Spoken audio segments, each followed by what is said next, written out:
Alright, so this is video number 4, where the topic is supposed to be about pre-comping and supposed to be about um, preserving the frame rate. But before I do that, I want to give a perfect example about when I talked about having to go and uh, you know, what's the word I'm looking for? Kind of nitpick and making sure to use masking, right? To help hide things rather than using the actual layers to kind of hide behind things, you know? Basically, having that good habit where you're making sure to make everything perfect. Perfect in the sense where, so I'm gonna move this down, right? Again, this is a properties panel that I put over here. I like it here because I mentioned in the past that instead of going through here and digging through, clicking that open and working with the position, right? But instead you have it here, easily accessible instead of going over here. Anyway, so on that side note, moving that out of the way, here. So remember I talked about masking and making sure that everything is airtight rather than using the layers to hide certain areas, right? This is a perfect example. So for example, let's say I grab the horses B row. That's way up here. And you see it is masked. See, there's this orange mask and this other orange mask, and the yellow one is the footage. So, and how I talked about, you know, crossing your T's, dotting your I's type of a deal. Well, let's say I need to duplicate it because I ran out of stock footage. So with that in mind, Control D, right? I'm gonna press D, enter. I'm gonna immediately go in, type out duplicate, and I'm gonna drag and drop it way at the bottom. And I'm gonna go into my properties panel instead of digging through here, this nonsense. I'm just gonna go under position, yank it down, pull on it with the left click and drag. There. Zooming in, and I'm gonna boom. There.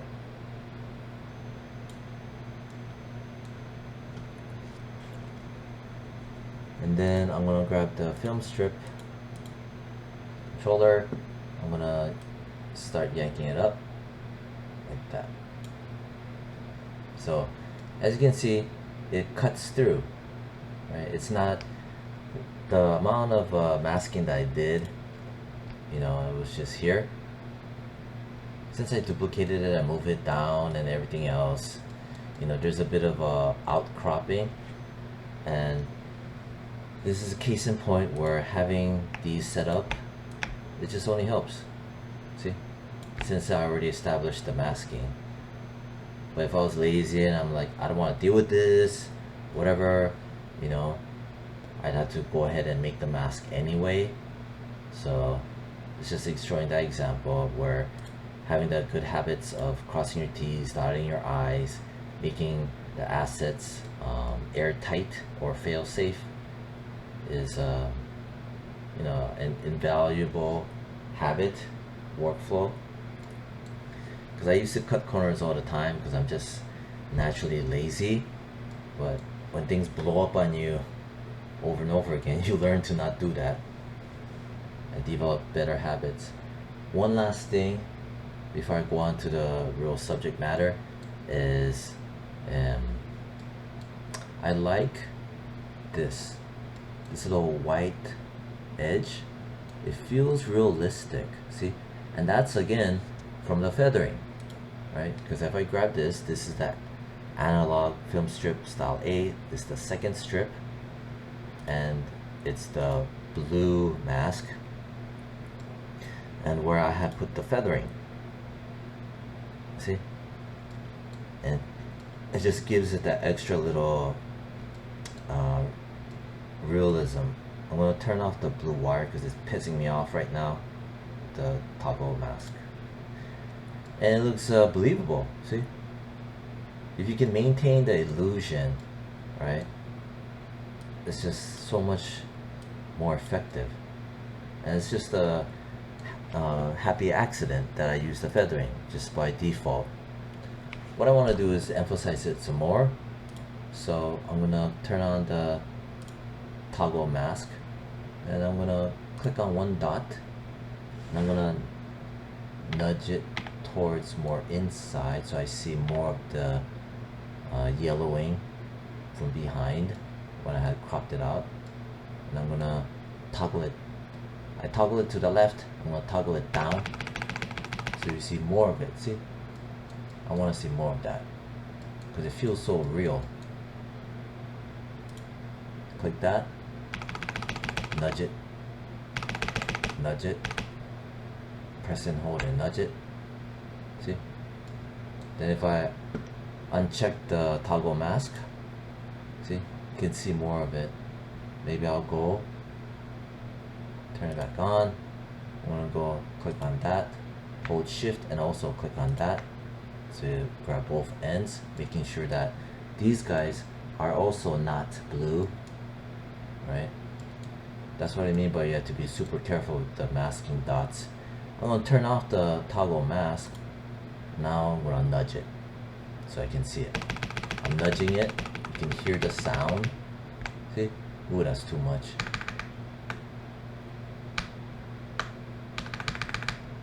So I'm just showing it.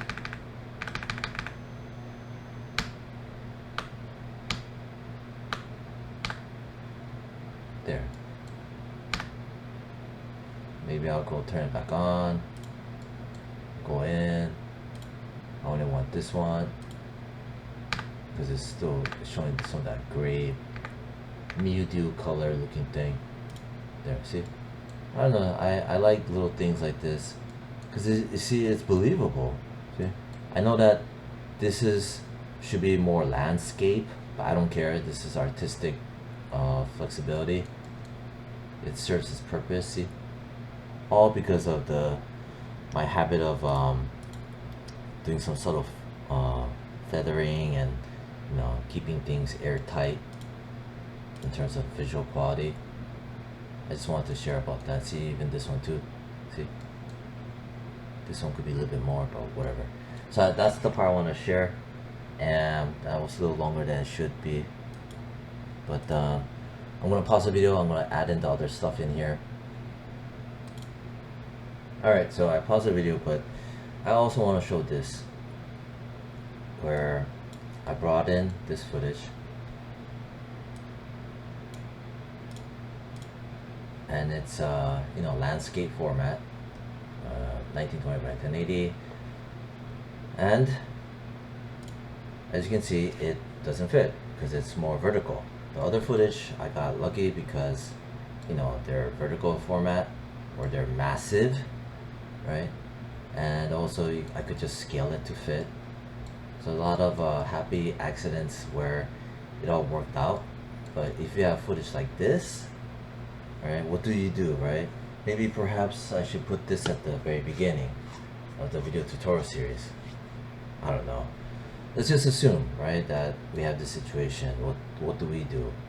Well, first, what I did was I scaled it down so it fits, and that my format, right, it's so that it fits right in the middle. Well, for the most part, it's right in the middle. Yeah, it is. And then I used masking.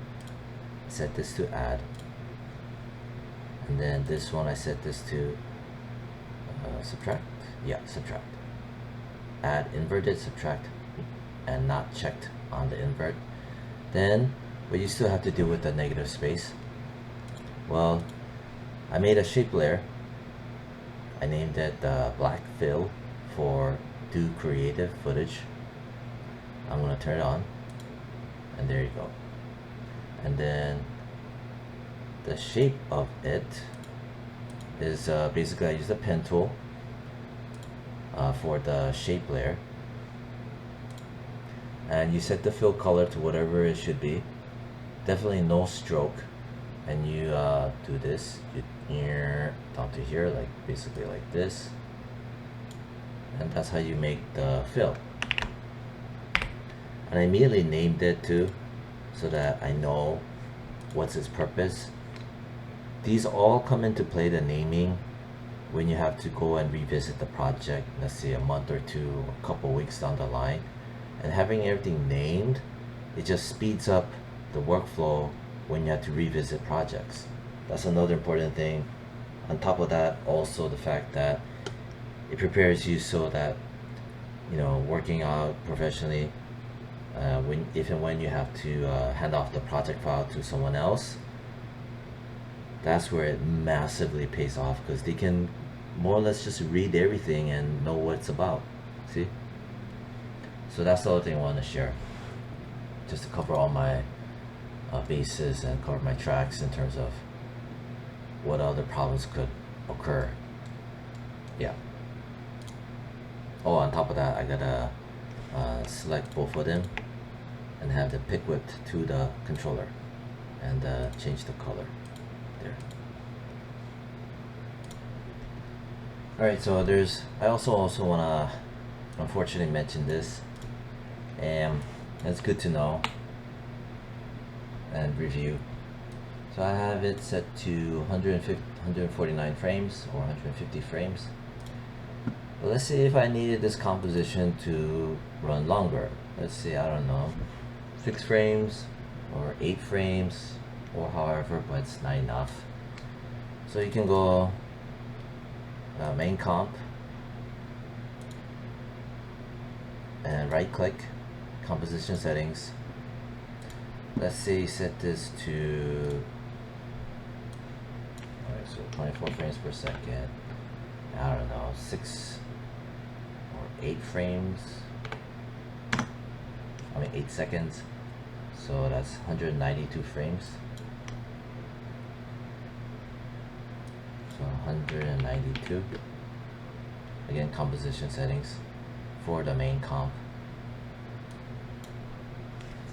And then Alt, middle mouse, scroll wheel it. So there's gaps. You'll notice I also have these. These are duplicates of the, for example, the pizza roll, because of the fact that it ends, right? So I just made a duplicate and I chucked it over. And there's no way to make it flush, to make it sit flush, because of the fact that of the frame rate. Because the composition is at 24 frames per second. But the frame rate, for example, for the pizza roll is at 30 frames per second. So there's a 6 frame discrepancy, hence you can't make things sit flush. It would be a bit of an overlap. I'm just explaining why the hell it looks like this.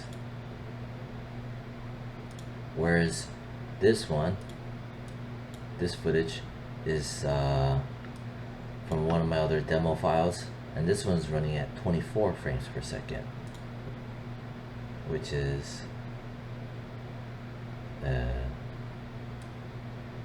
this one, 24 frames. Hence it allows you to make a copy of it and make it sit flush to the original. So I'm just explaining that. That also explains these little gaps. It's because the discrepancy in the frame rate. Anyhow, so I want to talk about this. So I'm gonna grab all of this. It cropped and it trimmed it because of the main composition initially was too short. So that's just to explain that. And even this one. No. This one. See, it got trimmed. In order to make it all the way, right, you see how it's trimmed, right? This is a film strip. You don't see it anymore. See it and you don't see it. As well as the red solid to check for gaps. So I select those, holding control. You go all the way over here to the end and you press Alt and right bracket. Block. There you have it. I wanted to show that because what I used to do was go in and hover over here and yank it, which is fine, but it's just better to Alt right bracket and bam, and you're set. So that's the other thing I wanted to show and talk about. This stuff, as well as extending the timeline, as well as lengthening the layer bar. Yeah. Actually, I think I need to end the video here. It's been running 16 minutes. But for me, it was necessary to share this about the finer points in terms of preparation and things like that. Little nuances.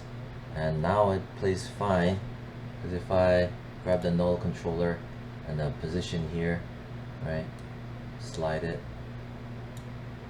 Hey, where did it go? What the hell? Where's my footage? God damn.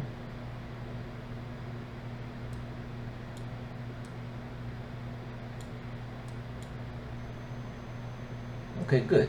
It's good to see these issues, right? Like this part is missing. Why am I missing? How do you find what's missing, right? You look on the timeline, right? We see it here. You scrub, still see it, and then you don't see it. And I check the timeline ticker. Anywhere there's a gap, maybe it's this one. People walking dusk, B-roll, right? See, it's dusk. It's people walking. That's the one I'm missing. That's why, see how it comes back to the naming convention, how it helps out so much. So I know I'm missing here, and here's that trick about using the timeline to see what's missing, right? You could be thinking, hey, this is normal, right? But it's not, it's this one. Because if you scrub over, now we see it, now we don't, so it's this footage. Control D, I'm gonna yank it over. So there's going to be a gap.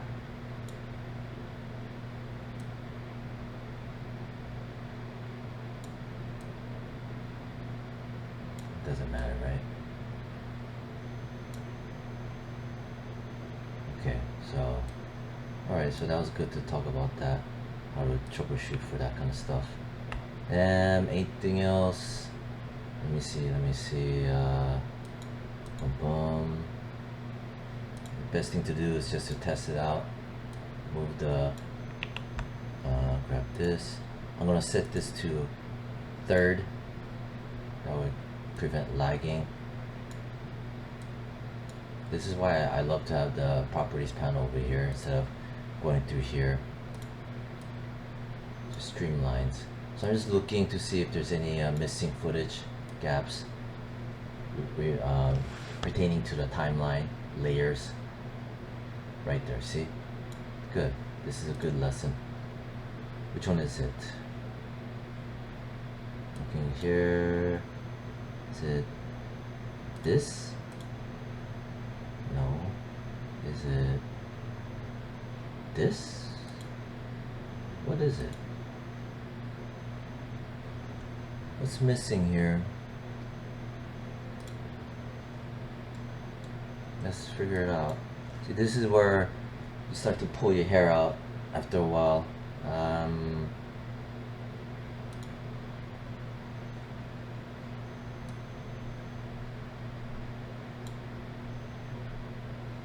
This one again. This footage. Okay, I'm gonna lock this out so I don't grab the stock footage. I'm gonna grab this, I'm gonna click on this so I know what layer, what stinking layer it is. It's this layer. The second duplicate.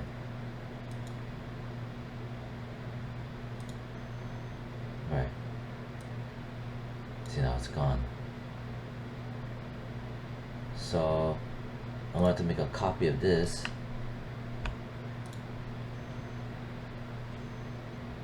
Wait, I did make a copy. What the hell's going on? No, this is different.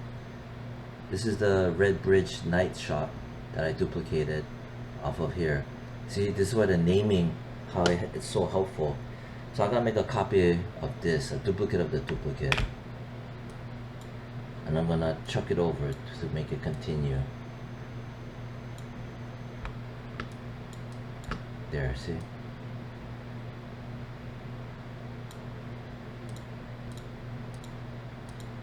There we go, good. Alright, so that was good troubleshooting. I'm gonna go back to the film strip. And let's just pull it up some more.